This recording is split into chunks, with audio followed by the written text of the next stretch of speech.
Hola a todos.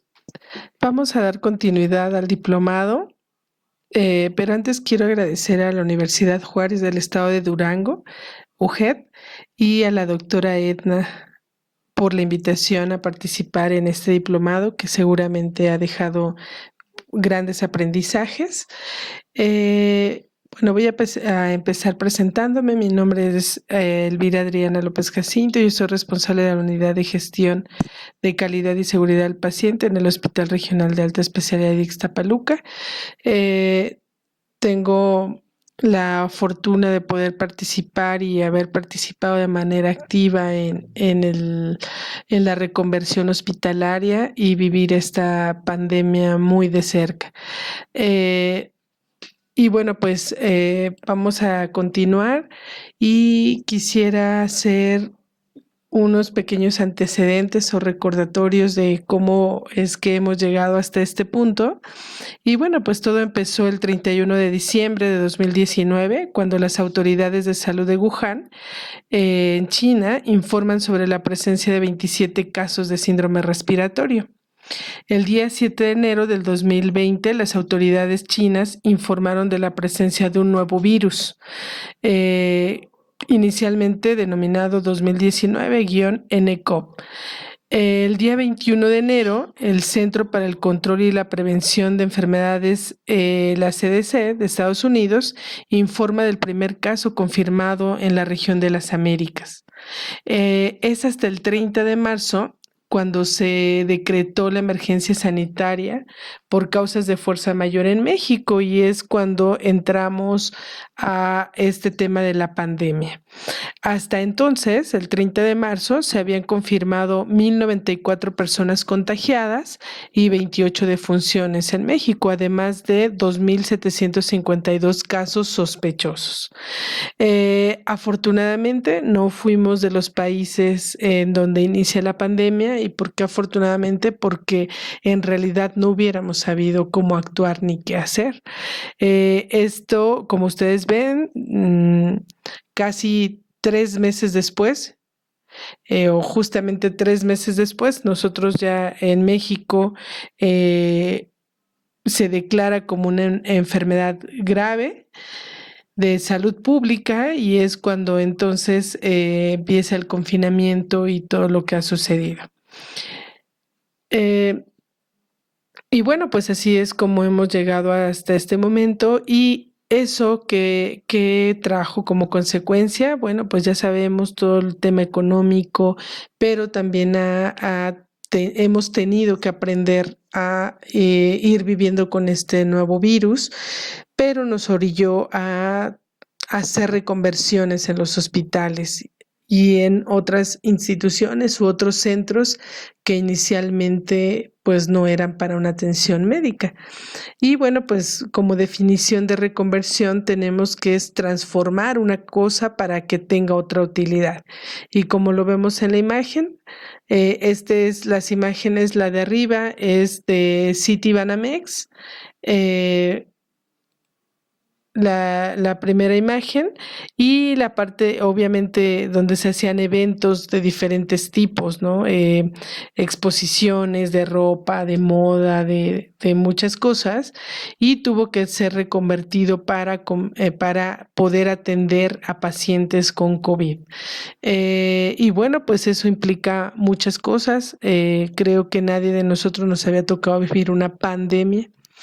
Tuvimos la situación de influenza, que creo que los que pudimos vivir influenza y actualmente vemos que pues no es nada comparado a lo que vivimos en su momento con la pandemia. Y bueno, pues es hasta en abril, el 5 de abril, que sale este documento, que son lineamientos de reconversión hospitalaria. Lo saca la Secretaría de Salud, y como podemos observar, pues para esas fechas ya muchos hospitales, ya teníamos pacientes hospitalizados con COVID. eh, Era necesario hacer mayor cobertura o atención para la atención de estos pacientes, y pues este documento sale incluso después de lo que nosotros como institución ya teníamos que haber hecho. y pues entendemos, o sea, no estábamos preparados para llegar hasta este punto, aún cuando llevábamos 3 meses ya de que se había conocido el primer caso en China.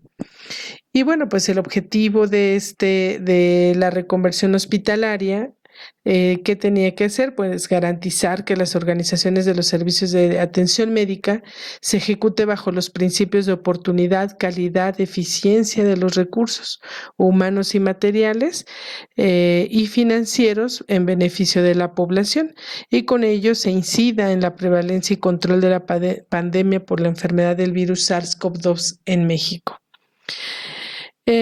También pues era necesario asegurar el acceso oportuno, así como la calidad de la atención que reciben los pacientes que presentan infecciones por enfermedad del virus.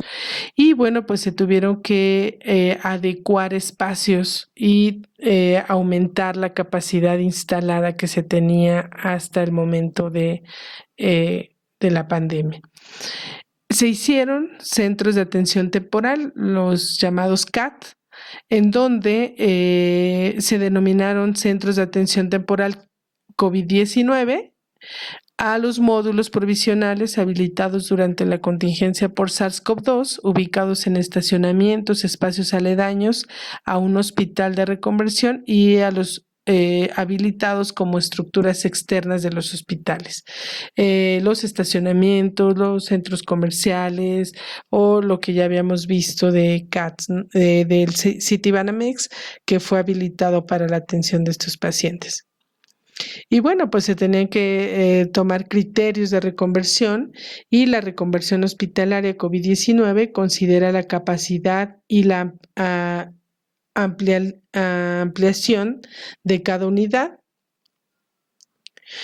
con el objetivo de atender oportunamente las demandas en cada región del país, al tiempo que promuevan modelos de prevención de infecciones y bioseguridad que limiten el riesgo de transmisión para la población y los trabajadores de la salud. Y pues con esta pandemia hemos vivido grandes retos enfocados tanto al paciente como al personal de salud. ¿Qué se tuvo que hacer? Bueno, pues tuvimos que hacer muchos preparativos para la atención de la emergencia, que tenía que ver desde recursos necesarios para la ejecución de los programas, los mecanismos de coordinación, capacidades de logística para facilitar la respuesta, manejo integral de la información, procesos clínicos adecuados, y esto eran los preparativos para la emergencia. ¿Cómo fue que nosotros pudimos tener una orientación un poco antes de antes de que pudiéramos llegar a este momento ya de atención masiva a pacientes? Bueno, pues como les comentaba, afortunadamente no fuimos de los primeros países, y ya había más antecedentes e información que iban generando los países que primero vivieron la pandemia. Hubo un documento que emite la OMS, que son los lineamientos para la atención de emergencias, y este fue inicialmente elaborado cuando fue el tema de la influenza.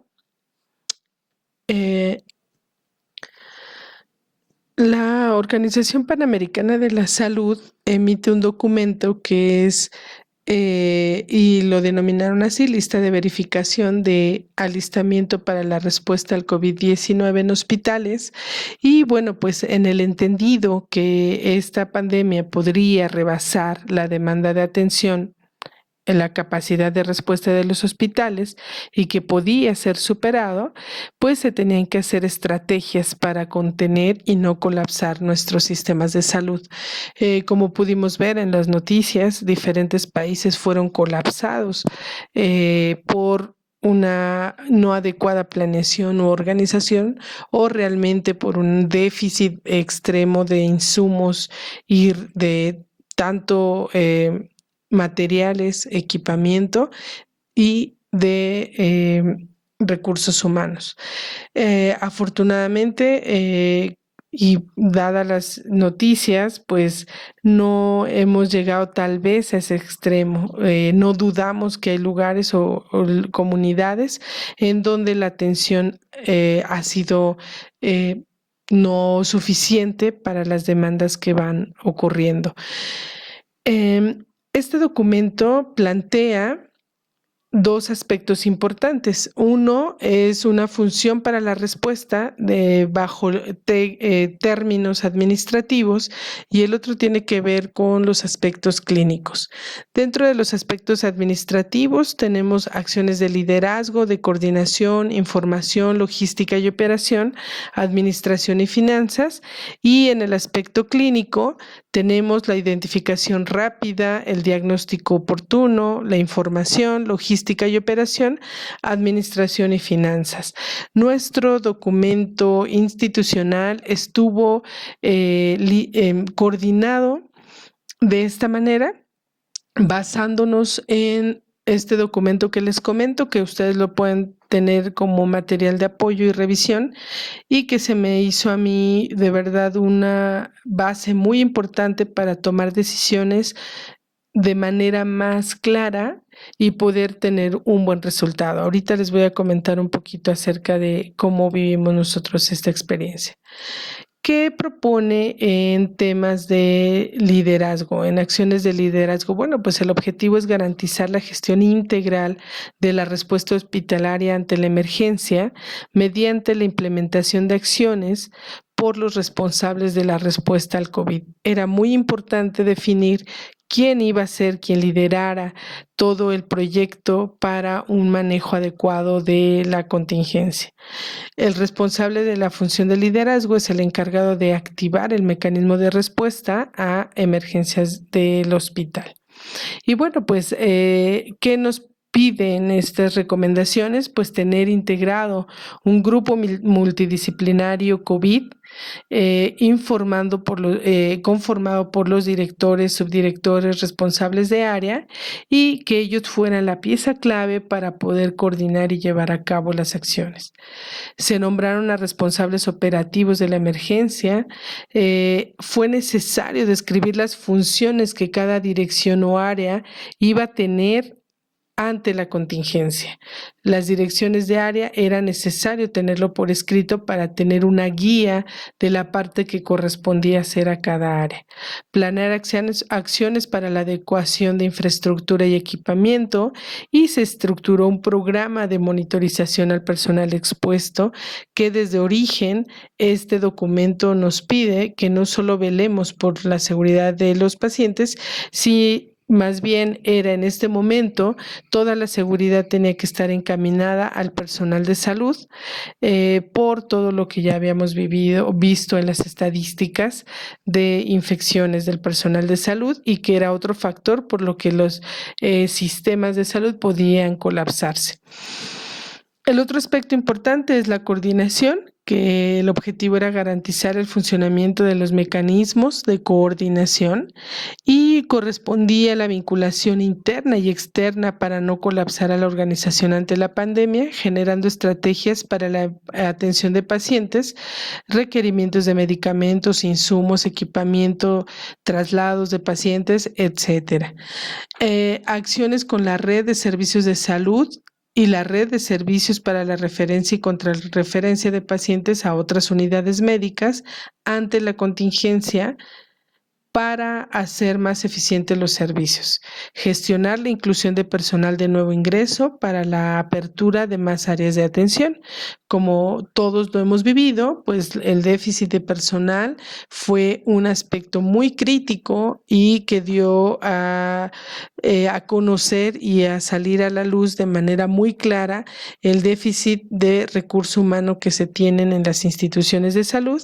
Y bueno, pues esto puso alerta y dio lugar a que se hubiera mayor contratación para dar frente a esta demanda de atención. Y bueno, pues aquí nosotros tuvimos que adecuar y se tuvieron que hacer acciones para poder tener mayor recurso humano. En temas de información, bueno, pues el objetivo era recopilar, cotejar y analizar información sobre la evolución de la emergencia, la gestión de la respuesta y demás datos contextuales relacionados con los riesgos y necesidades existentes. Este fue un tema muy importante dentro del control de la contingencia en el momento más crítico y se tuvieron que diseñar procedimientos específicos para recolección de información, se tuvieron que hacer diseños para poder identificar a pacientes sospechoso, confirmado, algoritmos de atención, diseñar instrumentos para el reporte de la situación clínica de los pacientes, diseñar aspectos estadísticos del número de sospechosos confirmados, porque eso nos permitía irnos dando cuenta de cómo íbamos avanzando y qué demandas se requerían y hasta dónde estábamos en capacidad de seguir atendiendo y recibiendo pacientes sin poner el riesgo evidentemente a los pacientes y al personal de salud.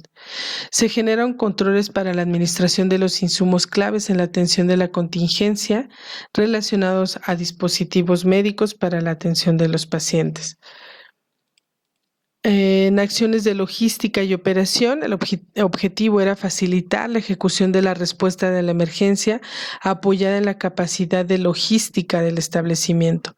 El comité o el gestor de la emergencia deberá definir cuáles son los alcances y limitaciones para implementar los espacios físicos y dentro de ello los procedimientos que deben ser ejecutados por el personal, desplegando lo siguiente. Nosotros generamos un comité donde se tomaron las decisiones y donde se iba actualizando la información para la mejor toma de decisiones. Y bueno, pues aquí necesitábamos calcular la capacidad de recepción con base en la capacidad instalada, porcentaje de ocupación habitual, disponibilidad de recurso humano, disponibilidad de equipo funcional, consumos mínimos, máximos día a día. Se tuvo que estimar el aumento de la demanda de servicios hospitalarios durante el brote. Estos son aspectos, este cuadro viene en ese documento que les comento de la OPS y estos fueron los puntos que se tomaron en cuenta para poder hacer una mejor planeación.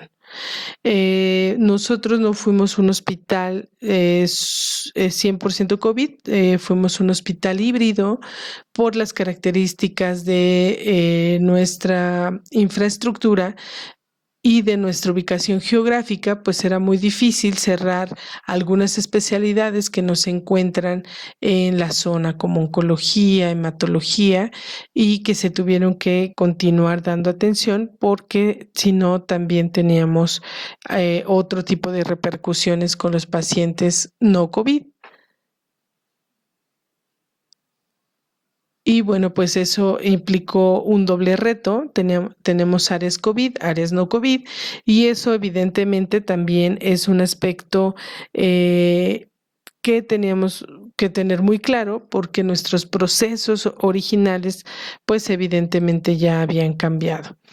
Dentro de la logística, pues se hizo un plan de actuación en donde paso a paso se fue escribiendo y se fue dando a conocer al personal en qué fase íbamos, cómo íbamos avanzando, cómo iban aumentando los pacientes para la atención.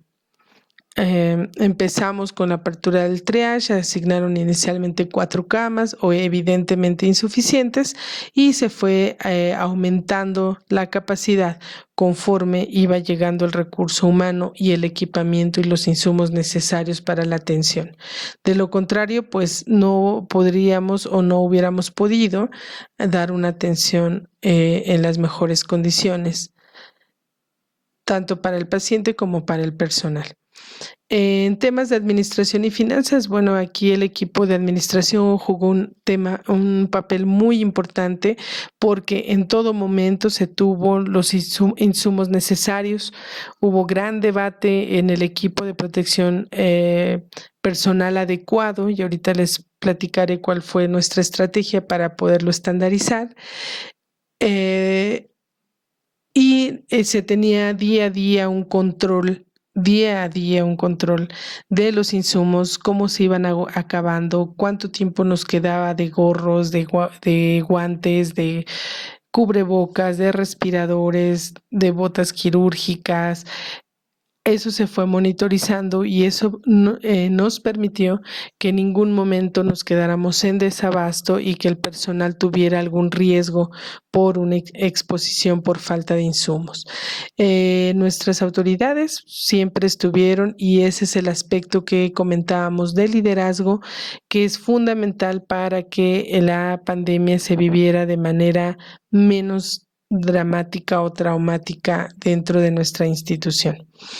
Y bueno, pues en esta parte, hasta aquí la parte administrativa, que si bien es cierto, es la parte que muy pocas veces se ve, pero que es un trabajo fundamental para el logro de los objetivos. El sentarse, el planear, el organizarse, el hacer equipos multidisciplinarios para poder dar una respuesta, fue una de las estrategias que se tomaron y que propone la Organización Mundial de la Salud, la OPS también, para poder dar frente a estas situaciones. Y ya en temas de acciones clínicas, el documento guía para nosotros y muy importante fue identificación rápida, diagnóstico oportuno, el aislamiento y el manejo de los pacientes, ya propiamente el manejo de los casos y la prevención y control de infecciones, así es como lo propone. Y en temas de identificación rápida, pues es contener la transmisión al interior del establecimiento y generar la información sobre el paciente para otorgar un tratamiento oportuno. Asegurar el procedimiento para la confirmación de caso sospechoso. Aislamiento, garantizar que los servicios de salud tengan un espacio para triage y aislamiento en caso sospechoso confirmado. Los procedimientos de aislamiento deben ser congruentes con los espacios físicos destinados, como la sala de espera, el triage, el tratamiento inicial y la hospitalización de pacientes sospechosos o confirmados. En temas de manejo de caso, bueno, pues ya es establecer áreas seguras, equipadas y aisladas para tratamiento de pacientes, incluido soporte básico y avanzado de vida. Prevención y control de infecciones, pues es prevenir y controlar la transmisión del coronavirus en los diferentes servicios de salud que atienden casos sospechosos o confirmados. En este sentido, pues nosotros llevamos paso a paso las recomendaciones y se fue generando el plan de actuación en el HRI ante enfermedad respiratoria aguda COVID-19. Y bueno, pues lo primero fue hacer el plan, que era, ¿no? La definición. Es un plan de actuación ante la enfermedad emergente respiratoria aguda COVID-19 que permita la atención integral, oportuna y segura de la atención ante la contingencia. El objetivo general puede ser establecer los lineamientos administrativos y clínicos para la actuación ante la contingencia, favoreciendo la atención oportuna de pacientes y la seguridad del paciente.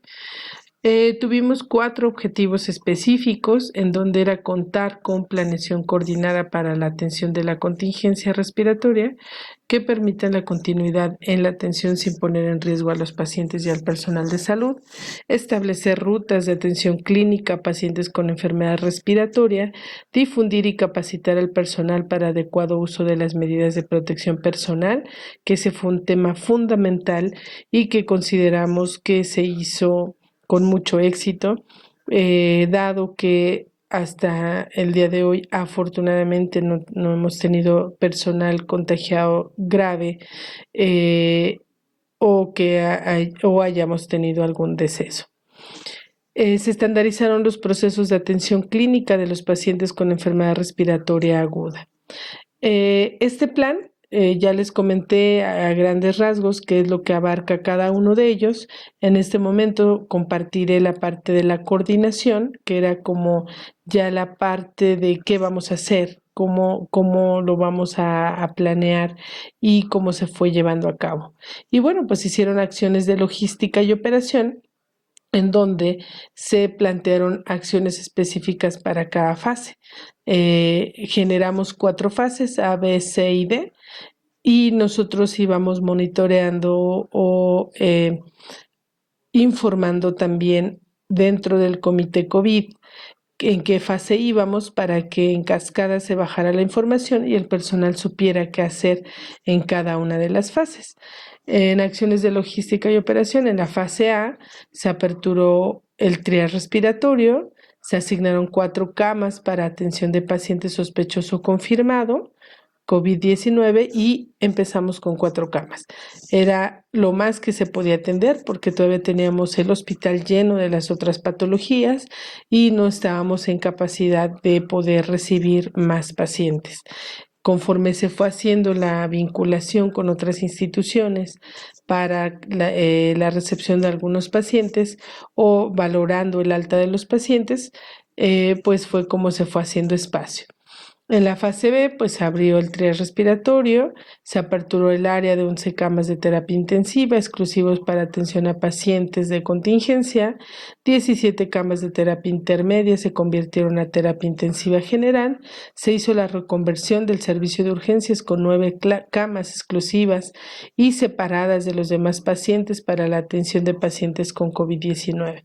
Como ustedes pueden ver, pues se hicieron varias acciones como señalizar que eran áreas respiratorias, se tuvo que delimitar, cerrar accesos para poder tener claro cómo iba a ser la atención de estos pacientes.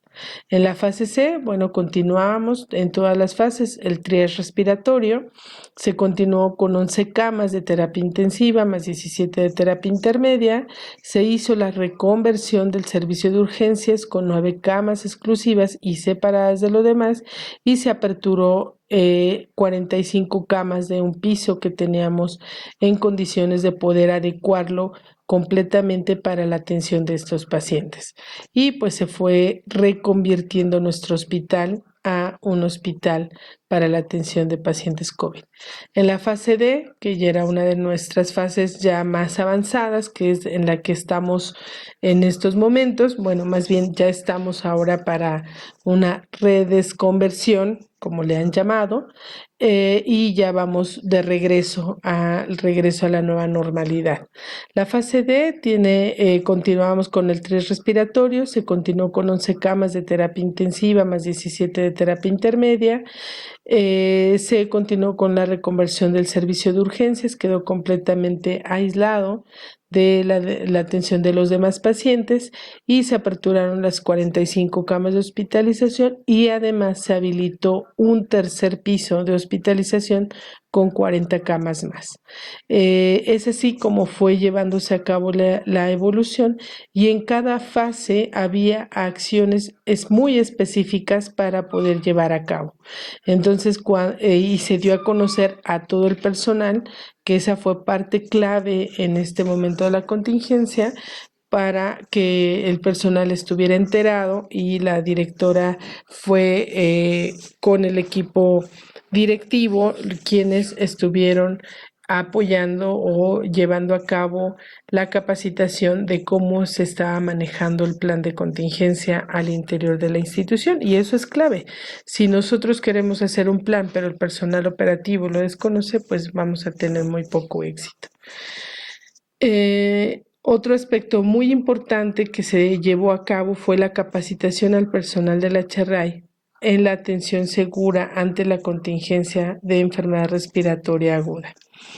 Y aquí algo que fue muy importante y a diferencia de otras instituciones en donde, y bueno, también nosotros lo vivimos, de estandarizar el equipo de protección personal, porque lo primero que nosotros vivimos pues fue el temor, el miedo de no saber qué iba a pasar, cómo se comportaba el virus, y la verdad es que todos teníamos miedo, ¿no? Y el personal operativo, quienes iban a estar en la atención directa de los pacientes, pues evidentemente con mayor razón. Y se generó, se conformó un equipo multidisciplinario que lo denominamos capacitador, que eran el equipo autorizado para poder llevar a cabo tanto la capacitación como las adecuaciones y la toma de decisiones del equipo que fuera el que nos garantizara mayor seguridad.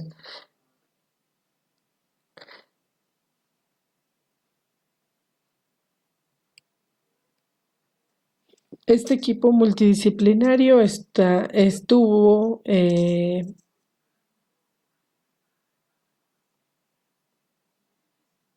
perdón, un problema con el audio, estuvo integrado por el jefe de terapia intensiva, la jefa de urgencias, intensivista, la infectóloga, el equipo de enfermería de áreas críticas como urgencias, terapia intensiva, epidemiología, por supuesto, y el área de calidad.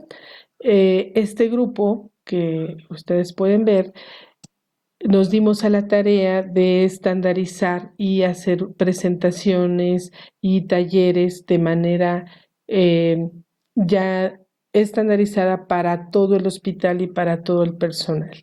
Eso fue algo muy importante porque de repente llegaban con sus trajes tipo Tyvek que pues por supuesto que no íbamos a tener garantizado el abasto durante toda la pandemia y si nosotros poníamos un equipo de protección al inicio, con ese teníamos que terminar. No podíamos estar variando porque la capacitación para el personal pues era al 100% del personal. Entonces hacer un cambio o una variación implicaba o tendría que implicar que el personal estuviera capacitado para esa variante. Y fue como se pudo lograr que quedara estandarizado y entre todos hicimos una capacitación y no se podía hacer alguna modificación si no era consensado con el equipo para poder hacer alguna adecuación a alguna parte del equipo de protección personal. Fue una tarea muy ardua, fue una tarea muy intensa, pero afortunadamente lo hicimos con tiempo y cuando llegó el primer paciente, pues nosotros ya llevábamos un gran avance en la capacitación a todo el personal eh, de todos los servicios y de todos los turnos. Fue una tarea titánica. Y bueno, pues hasta el mes de julio más o menos habíamos ya capacitado, a la fecha seguimos capacitando 497 médicos, 393 enfermeras, otras áreas 234 y empezamos con una campaña de no discriminación al personal porque pues sí hubo comentarios, hubo algunas situaciones en donde pues no los veían bien o incluso al interior del hospital y lo vivimos al exterior también, lo vimos en los medios de comunicación y nos dimos a la tarea de hacer en coordinación con el área de comunicación social una campaña muy intensa con estos hashtags de ello te aplaudo, somos HRAE, México Unido y se empezó a bombardear a través de redes sociales teniendo una muy buena respuesta a todo lo que estaba ocurriendo. Eh, ¿Qué se tuvo que hacer? Pues estandarizar los procesos, hacer rutas de atención y pues aquí viene una parte importante, tuvimos que hacer cambios o se tuvieron que hacer modificaciones en los servicios que ya se tenían como urgencias. Esta es la entrada de triage respiratorio, se puso esta barda y del otro lado, pues se tienen a los pacientes. El acceso no hay cruce entre un paciente y otro para evitar que se infectaran o se pusieran en riesgo. Esta es nuestra entrada a nuestro triage respiratorio. Aquí cuando recién se aperturó, se hizo toda esta campaña visual para poder contribuir a los pacientes y que fuera un proceso más fácil. Se generó también un tren respiratorio adulto, pediátrico, los consultorios quedaron equipados de esta manera, contaba con todo el equipo, se tenían stock específicos para alguna eventualidad, siempre buscando proteger al personal de salud. Otro de los aspectos importantes que nos dio o nos llevó a esta reconversión, pues es el cuidado al personal de salud. Cuidando al personal de salud, esa fue otra de las tareas titánicas para poder garantizar y poder dar una atención mejor a nuestros pacientes. Si el personal se sentía seguro, pues es más fácil una atención segura a los pacientes. Se hizo este programa al inicio de la contingencia de monitorización para identificar oportunamente datos de alarma en el personal de salud, no solo al personal expuesto, sino a todo el personal administrativo, intendencia, vigilancia, camillería, enfermería, médicos, todos a la entrada se hizo un filtro con el personal médico multidisciplinario, técnicos, inhaloterapeutas, rehabilitadores y los médicos que no estaban dando una atención directa en COVID y que pues habían limitado las actividades derivado de la pandemia. Ellos fueron quienes apoyaron y a la fecha siguen apoyando en esta valoración y monitorización del personal de salud. Eso ha sido uno de los aspectos muy importantes porque de manera oportuna se hace una identificación de datos de alarma a la entrada del hospital. Todo el personal pasa por ahí, se puso el módulo en las horas de acceso, de mayor acceso al hospital del personal. ¿Qué se hacía? Quienes tenían algún dato de alarma se registran en la bitácora y se notificaba al jefe inmediato y se mandaban a un consultorio de valoración médica. Aquí nuestro médico trasplantólogo y la doctora Diana, que es audióloga, otorrino, ellos, pues la actividad de ellos evidentemente bajó y ellos fueron quienes en horas específicas daban la atención de valoración médica al personal de salud. Y consideramos que eso ha sido una estrategia muy importante para de manera oportuna identificar al personal, sacarlo de la exposición, exponer a otro personal para que ellos pudieran estar vigilados. La enfermera Nadia, que es del equipo de trasplantes, pues ellos se dieron a la tarea de estar en el consultorio, obviamente con todo el equipo de protección, y se hizo este programa. Que la ventaja también es que nosotros ahí mismo tenemos la toma de muestra. Ese fue otra de los aspectos que nos llevó a la reconversión, generar el laboratorio molecular para poder procesar las muestras avalado por el INDRE y esto nos facilitó mucho ya que los resultados se tienen pues hasta en 24 horas. Y el personal se toma la muestra, se va a su casa, Recursos Humanos lo que sabemos si era positivo o no, le cubre esos días. Al tener el resultado, pues ya procedían a ir al ISSSTE o a lo que le correspondiera para su incapacidad y si no, se reincorporaban si salía negativo y se seguía vigilando para ver si no presentaban otros datos de alarma.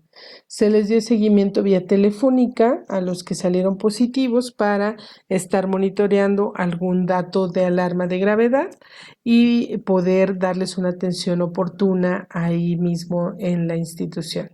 Cuando regresaban a laborar, se les daba una capacitación nuevamente en temas de protección, temas de equipo de protección personal, de higiene de manos, para reforzar las medidas de seguridad.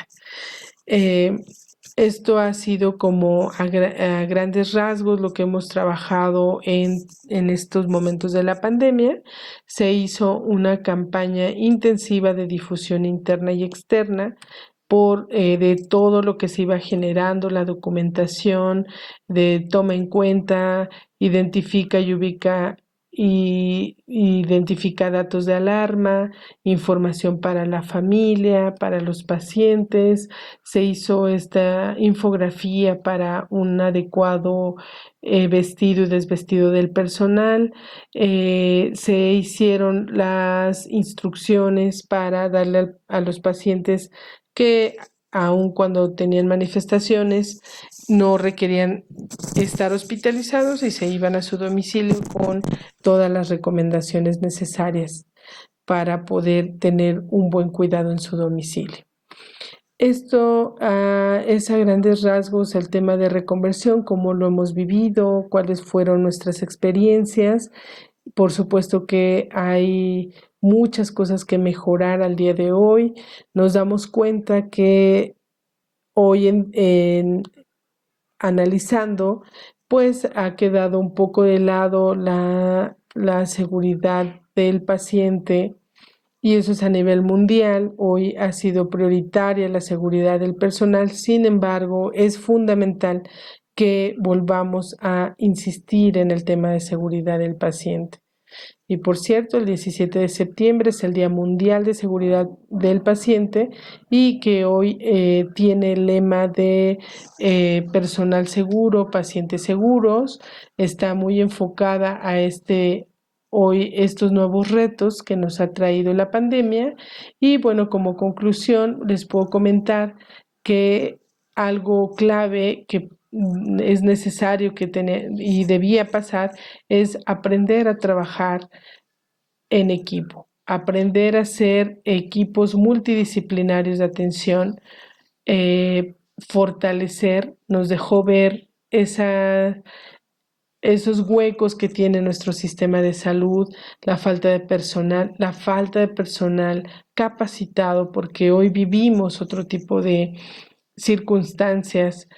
Eh, Nos hace falta reflexionar también en cómo estamos formando a nuestros futuros profesionistas.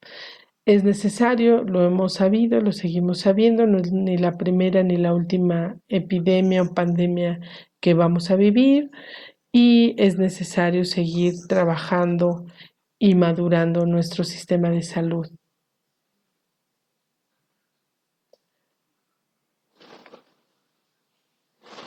Es así como yo eh, quiero comentarles y cerrar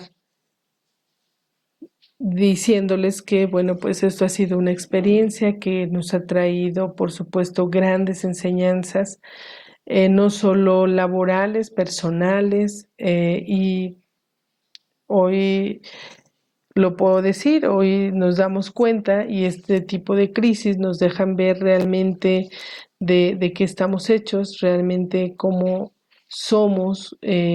Yo lo he comentado, nos deja ver la esencia de las personas. Y es un gran compromiso el que seguimos teniendo como trabajadores de la salud. Agradezco enormemente el espacio para poder compartir un poco de lo que hemos vivido y mis datos se quedan en la presentación. Cualquier duda, los documentos que ocupé de referencia, pues los tienen en su material de consulta. Muchas gracias, les deseo mucho éxito. Tenemos que aprender a vivir con este nuevo virus y bueno, pues no nos queda más que seguirnos preparando. Yo los felicito por tomar este diplomado y porque sigan aprendiendo día a día. Muchas gracias y nos vemos próximamente. Muchas gracias.